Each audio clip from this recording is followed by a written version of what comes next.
Delphine Merci, Bonamy. Monsieur le Vice-président. Chers collègues, la Loire-Atlantique possède une industrie riche et diversifiée, mais certains secteurs restent trop souvent dans l'ombre.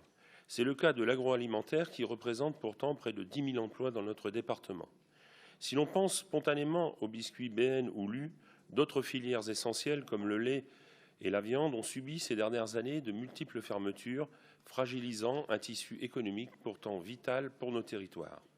Depuis plusieurs décennies, de grands groupes alimentaires ont racheté des entreprises locales, qu'il s'agisse de salaison ou d'abattage.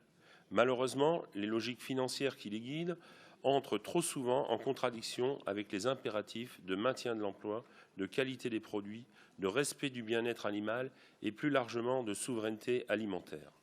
La délibération dont nous débattons aujourd'hui en est une illustration concrète.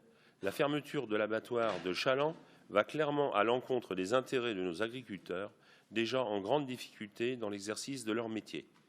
Une fois encore, c'est la puissance publique et les collectivités locales qui doivent intervenir, après coup, pour réparer les dégâts causés par des stratégies d'entreprise dont les montages financiers méritent d'être sérieusement questionnés.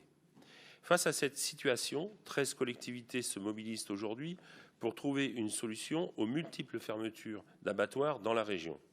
Cette démarche, portée directement par les éleveurs eux-mêmes, constitue un signal encourageant.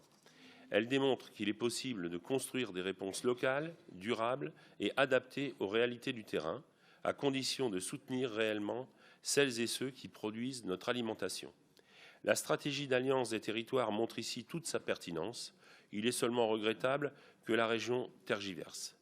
Pour notre groupe, à l'heure où se profile la mise en place du Mercosur et alors que nos agriculteurs ont traversé de multiples crises ces dernières années, il devient urgent de construire une politique commerciale cohérente avec les exigences que nous imposons au monde agricole.